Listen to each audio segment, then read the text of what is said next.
안녕하세요. 섭더우먼 이상희입니다. 이제는 늦가을이라고 할 수 없는 찐 겨울 날씨가 된 것 같아요.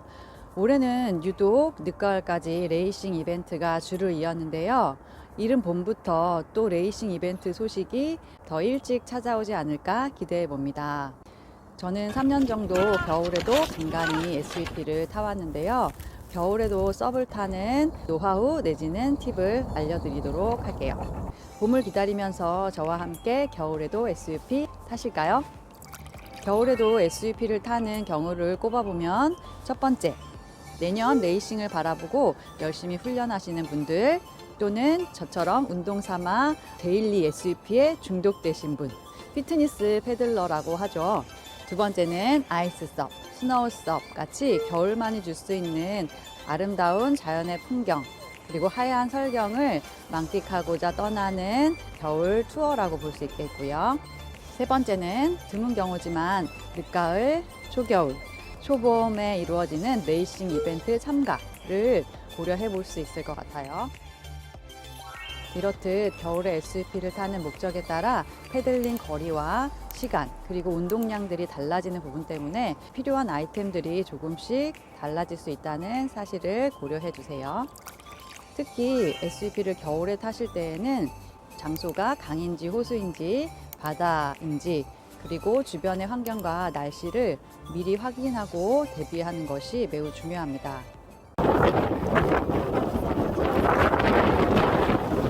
일단 이런 날씨라면 내수면이라고 해도 엄마야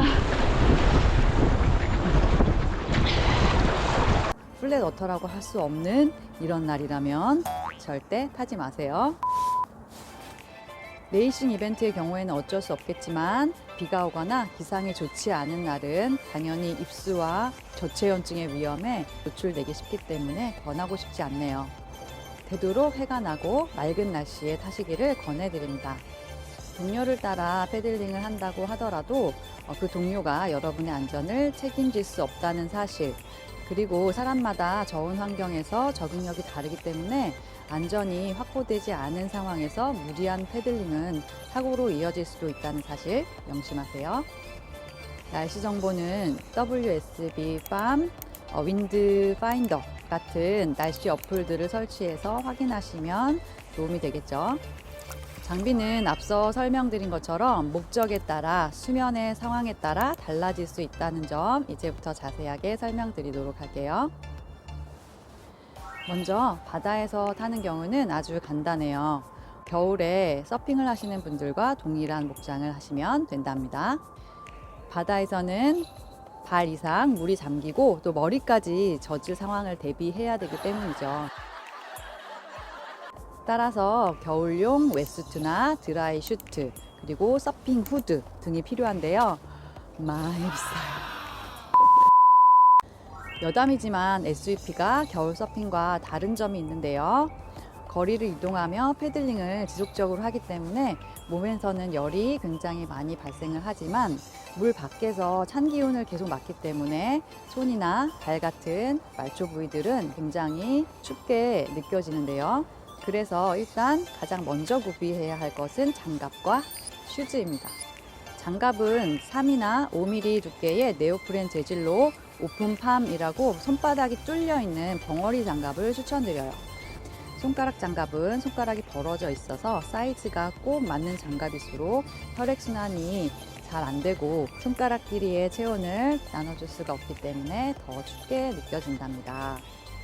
오픈팜 장갑을 찾기가 힘드시다면 서핑용 3핑거 장갑을 착용하셔도 돼요. 윈드서핑이나 SUP처럼 손으로 잡는 그립이 중요한 종목에서 사용하는데요. 손으로 움켜쥘 때 손바닥에 접히는 장갑의 두께로 인해서 그립감에 불편감이 생기는 부분을 최소화한 디자인이에요. 바다에서는 미끄럼 방지가 되어 있는 네오프렌 장갑을, 내수면에서는 방수 기능이 있는 사이클이나 등산 장갑으로 대신할 수 있겠죠.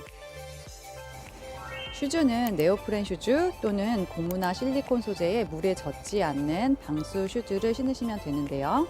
3mm 슈즈부터 8, 9mm까지 장갑에 비해서 다양한 형태와 디자인의 슈즈가 있으니 선호하시는 두께로 선택하시되, 굽이 너무 딱딱한 경우는 마찰이나 충격에 의해서 보드를 손상시킬 수도 있답니다.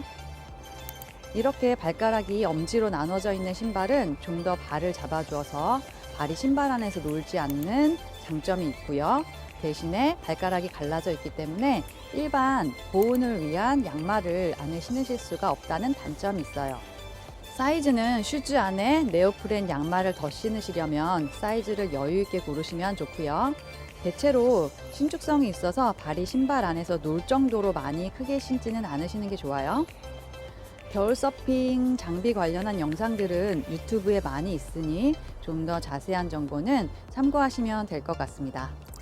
100만 원대를 호가하는 고가의 슈트에 투자를 할 만큼 아직 겨울 SUP에 확신이 없으시거나 물에 닿는 추위가 두려우신 분들은 플랫 워터에서 시도해 보시기를 추천드립니다.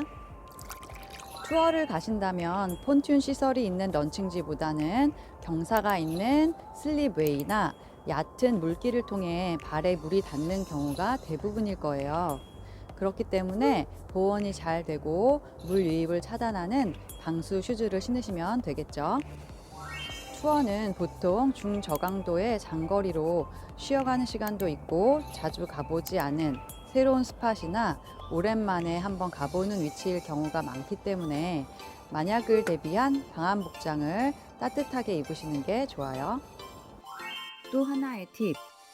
슈트를 마지막으로 다 입으시기 전에 특히 여자분들은 화장실이 어디인지를 확인하시고 다녀오기를 권해드려요. 여자분들은 화장실에 가려면 슈트 상의를 다 벗어야 하기 때문에 춥기도 춥지만 날씨가 추워지면 또 화장실을 자주 가고 싶게 되니까요. 이동 시간이 길어지는 경우에는 중간 휴식지에 화장실이 있는지도 확인하고 대비해 주세요.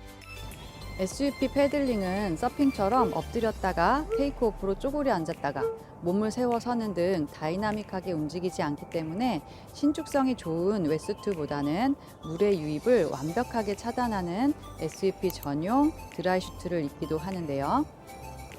아까 말씀드린 것처럼 일단 웨슈트는 몸에서 열기를 내서 땀을 내는 경우가 많기 때문에 땀이나 물에 젖은 상태로 패들링을 하다 보면 외기에 의해서 체온을 빼앗겨서 춥게 느껴질 수가 있는데요. 그래서 바람이나 물을 차단하고 땀 배출을 해주는 기능이 있는 드라이 슈트가 SUP에는 더 적합한 것 같아요. 참고로 드라이 슈트 안에는 내피를 입어서 더 보온성을 높여줄 수 있는 장점이 있답니다.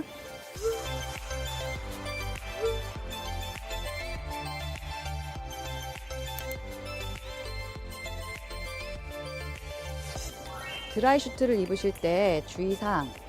마지막 지퍼를 잠그기 전에 쪼그려 앉아서 공기를 다 빼고 입으셔야 하는데요.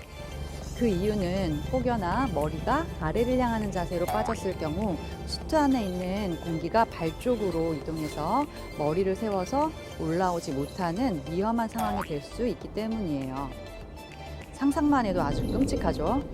이런 경우에는 당황하지 마시고 허리를 펴고 누운 자세를 취해서 공기가 위쪽으로 이동되도록 자세를 천천히 바꿔주시면 되겠죠.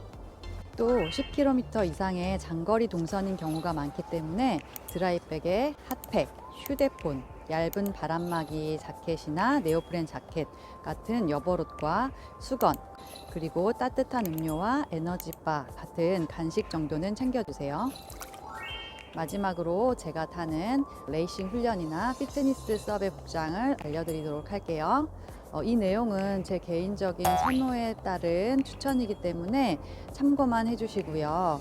되도록 전문 수상용 방한 의류를 착용하시는 게 안전을 위해 권고하는 사항이라는 점 다시 한번 말씀드릴게요. 혹여나 이 영상을 보시고 무방비 상태로 얼음물에 빠지시게 되어도 저는 책임을 져드릴 수가 없습니다. 판단은 여러분 개개인의 몫이라는 거 동의해 주셔야 해요.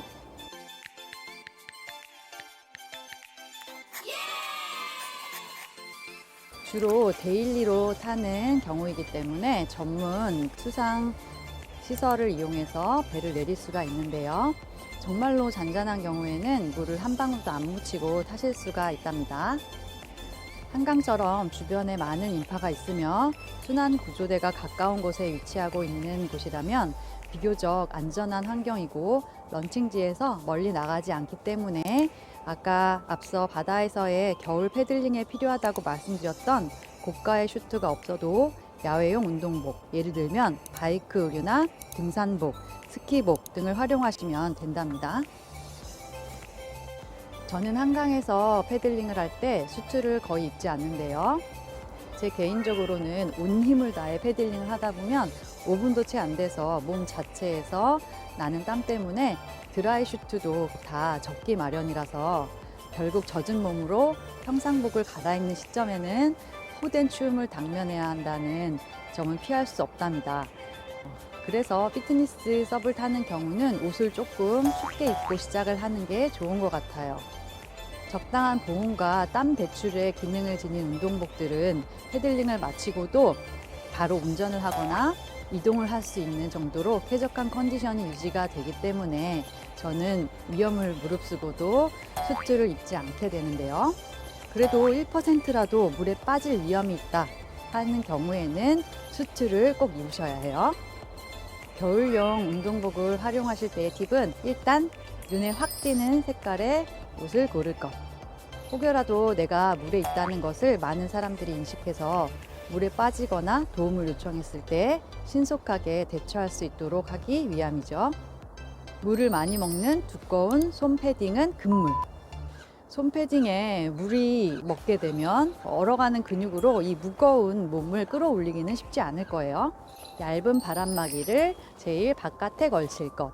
보온이 되는 얇은 티셔츠부터 두세 겹의 내피를 입은 후 마지막에는 물과 바람을 막아주는 바람막이를 입는 것이 보온에 도움이 될 거예요. 제가 즐겨 입는 겨울 SUP 복장인데요. 미스트라 점프슈트는 아쉽지만 이제 판매가 되지 않아서 대신에 방수 방풍이 되는 팬츠와 자켓을 겉에 입으시면 될 것 같아요. 저처럼 슈트 안에 입으시는 옷을 상하의로 따로 입으시는 경우에는 상의를 바지 안으로 넣어서 입으시는 게 좋아요.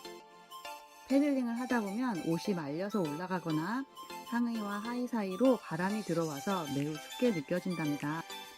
마지막으로 패들링을 마치고 돌아오면 따뜻한 겉옷으로 체인징 로브나 패딩 자켓을 입어주세요. 물이나 땀에 젖은 경우 감기에 걸리기 십상이랍니다. 기본 방수 기능이 있는 바람막이는 허리의 고무줄을 강하게 조이지 말 것. 물에 빠졌을 경우 물이 자켓 안으로 고여서 빠져내려가지 않으면 익수의 위험이 크답니다. 같은 맥락에서 낚시나 해루질 할 때 많이들 신으시는 긴 장화나 발부터 가슴까지 올라오는 멜빵 바지, 흔히 전신 장화, 가슴 장화라고 하는데요. 이 옷은 절대 입으시면 안 돼요. 발까지 연결된 바지 안으로 물이 들어찰 경우에는 이 무게가 엄청나기 때문에 다시 떠오를 수가 없을 거예요. 영원히. 추가로 머리와 귀 그리고 목의 보온을 위해서 비니와 넥 워머를 착용해 주시면 좋아요. 그리고 겨울에는 눈도 더 시리고 눈물이 나는 경우도 있으니 고글도 써주시면 좋아요. 겨울 SUP에서 미시 착용, 휴대폰이나 통신 장비를 지참하는 것들, 이런 기본 안전 장비 이외에 대비해야 될 부분은 수온이 낮기 때문에 여름에 물에 빠졌을 때와는 너무나 다른 환경이라는 것을 인지하는 부분이에요. 수온이 낮은 물에 불시에 빠지게 되면 심장마비나 근육의 위축으로 인한 마비가 올 수 있어서 정신을 잃거나 스스로 보드 위로 올라오지 못하는 경우들이 발생할 수 있답니다. 이러한 위기 상황을 대비해서 벨트형 PFD, 보통 퍼스널 플로테이션 디바이스라고 하는 장비가 있는데요. PFD 수동형보다는 입수와 동시에 자동으로 팽창하게 되는 자동 PFD 또는 부력이 좋은 라이프 자켓을 입는 편이 안전에 도움이 되겠죠. 안전 장비로 휘슬도 겉옷 주머니에 꼭 넣고 다니시면 만약을 대비할 수 있는 좋은 도구가 될 거예요. 급속도로 저체온에 접어들게 되면 개미 소리 한마디도 낼 수 없게 될 것이기 때문에 휘슬은 바다에서도 유용하지만 겨울에도 필수 안전 장비랍니다. 다시 말씀드리지만 짧은 패들링이라고 해도 드라이백 안에 핫팩, 휴대폰, 자켓, 그리고 수건, 간식이나 음료 등을 챙겨주시는 걸 권해드려요. 또한 되도록 2인 이상이 타시되 출항 사실을 돌아올 예정 시간과 함께 누군가에게 알려주시고요. 귀향하시고 나서는 안전하게 돌아왔다고 확인을 시켜주시면 좋겠죠. 진짜 마지막으로 준비 운동은 필수. 이외에 안전 관련 사항은 내용이 길어질 듯해서 SUP4 비기너 안전편으로 다시 한번 만들어서 올려드리도록 할게요. 긴급하게 궁금하신 사항이나 질문이 있으시면 댓글로 남겨주시고요. 이미 겨울 SUP의 경험이 있으신 분들은 추가 팁이나 의견 남겨주시면 감사하겠습니다. 영상이 도움이 되셨기를 바라고요. 좋아요, 구독, 응원의 댓글 부탁드립니다. 끝까지 시청해 주셔서 감사합니다.